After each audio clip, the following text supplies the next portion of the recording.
How I became Muslim. It's going to be about 3 years going on this July, being Muslim. And my journey to Islam was an interesting one because before Islam I used to own a nightclub. And I had this nightclub for about 2 years. And I was 21 when I opened the nightclub. And that club kind of led me more towards Islam. What really happened in that club, we were making a lot of money in that club. I was making anywhere from $10,000 to $30,000 a night, easily on a Friday, Saturday night. And I was very young, making a lot of money at a young age. And the first year of the club, we were doing, very well. Everything was going great, making a lot of money. I was spending a lot of money. I was young, I had money, everything was going great.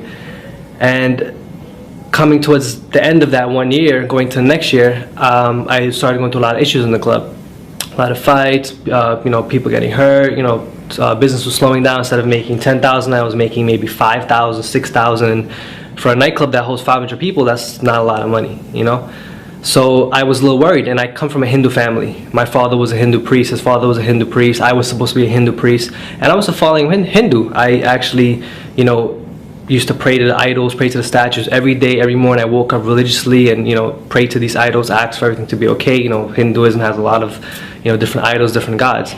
And when I was going through these problems, the first thing that I wanted to do was go and find out from my family, what should I do? And being a following Hindu family, they advised me to go to the pundit and to do all these different kind of things. One thing come from a Hindu family, these pundits, they do a lot of things that involve magic, but they don't think it's magic. And I kind of got tangled up into that. And when we was going through the issues in the nightclub, he advised me to do certain things. I was getting issues with the police officers. He advised me to do things dealing with mind control for these officers. He advised me to do things to bring people in the door. He told me there was like different kinds of the unseen world, the jinns messing with me from competition clubs. They were doing this kind of magic to me and doing these things to bring me down, to try to get this location from me. And business was basically falling. And then when I started doing this magic and all these different things that they were doing, and at the time I didn't know what it was. I thought this was just part of the religion. Business got better. It got better, everything started improving, everything started going great. I used to get about 30 summonses a week, and with this magic they all get dismissed, with no problems. Everything was just going great. I did this for a while, and all of a sudden it just stopped working. This was coming close to the end of the 2 years. And it just stopped working, and I didn't know why, and I got upset. It came to the point where it was either I close the nightclub and lose over $800,000, or just fight and go to court and do all these different things, which I did. One weekend I spent over $30,000 in lawyers just, trying to fight, keep this place open.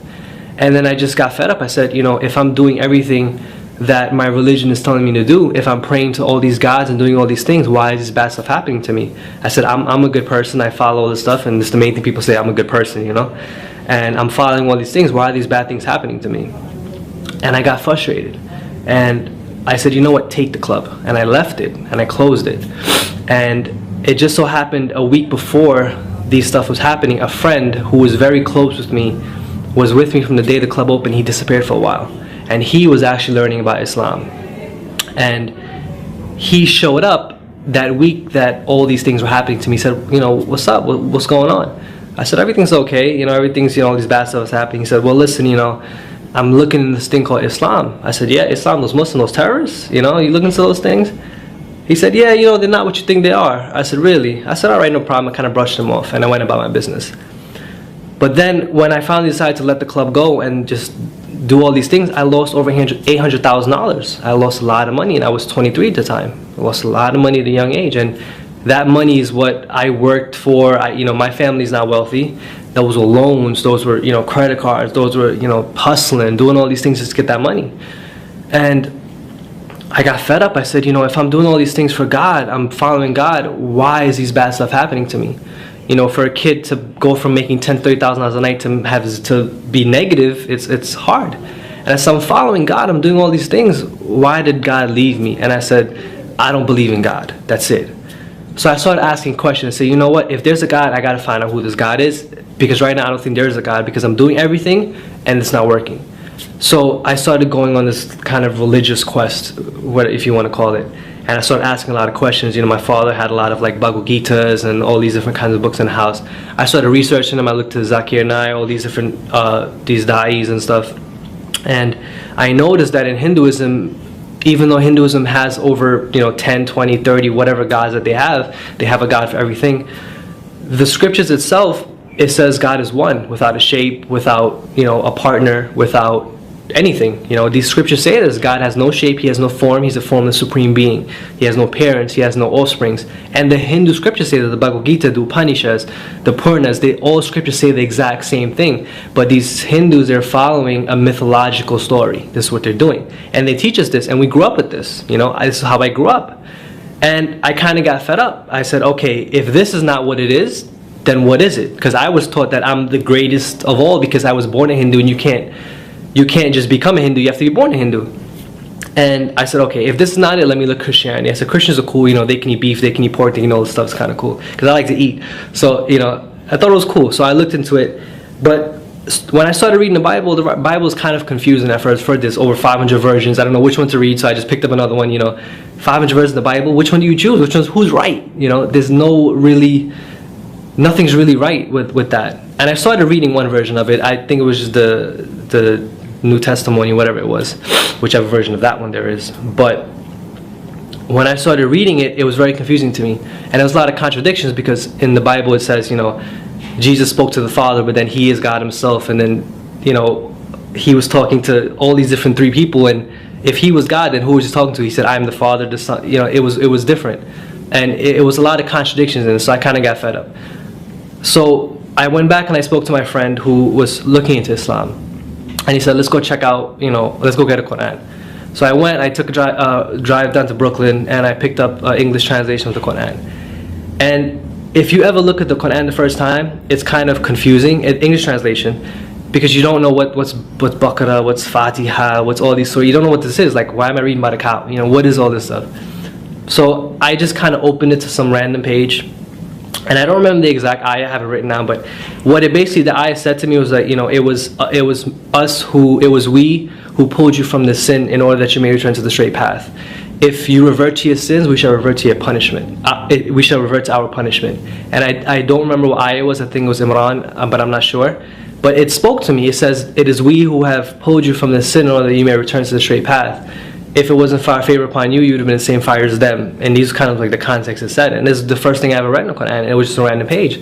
So I said, wow, what is this? So I started doing research. I started researching the miracles of the Quran, all these different things, and I came across something called the jinn.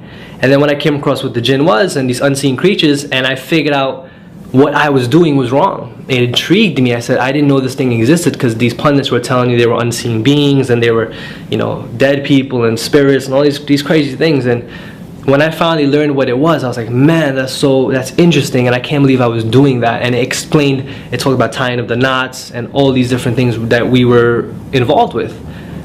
And I intrigued me, and I kind of decided to start reading more, researching more, and doing all these different things. And one day I just finally decided to take my Shahada. And it's funny, because when I took my Shahada, the day I was going to take my Shahada, for a new Muslim, it's weird, because the moment you're going to take a Shahada, all these doubts come into your mind. I told my father's, he was screaming at me, he was upset, he didn't talk to me, and I was like, should I do this? Like, I'm changing my whole life. What am I going to do? What am I going to do? And it's all these doubts come into your mind. You don't know what you're going to do, if you're doing the right thing. And I said, let me just do it.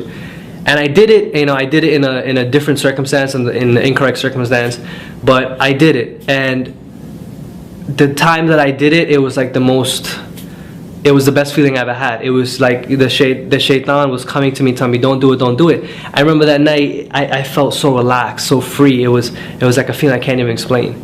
And my wife also became Muslim. I was with her before that. She is going to be 2 years Muslim now, this June. And it was funny, from that club, I became Muslim. My wife, she used to work for me at the club, she became Muslim. We had one of the dancers from the club became Muslim, and my friend became Muslim. So all from that bad thing, that pinnacle of sin, cheating people, liquor, drugs, intoxicants, whatever it may be, 4 people became Muslim. And that's my story in a nutshell. There's more details to it, but in a nutshell, that's basically how it happened.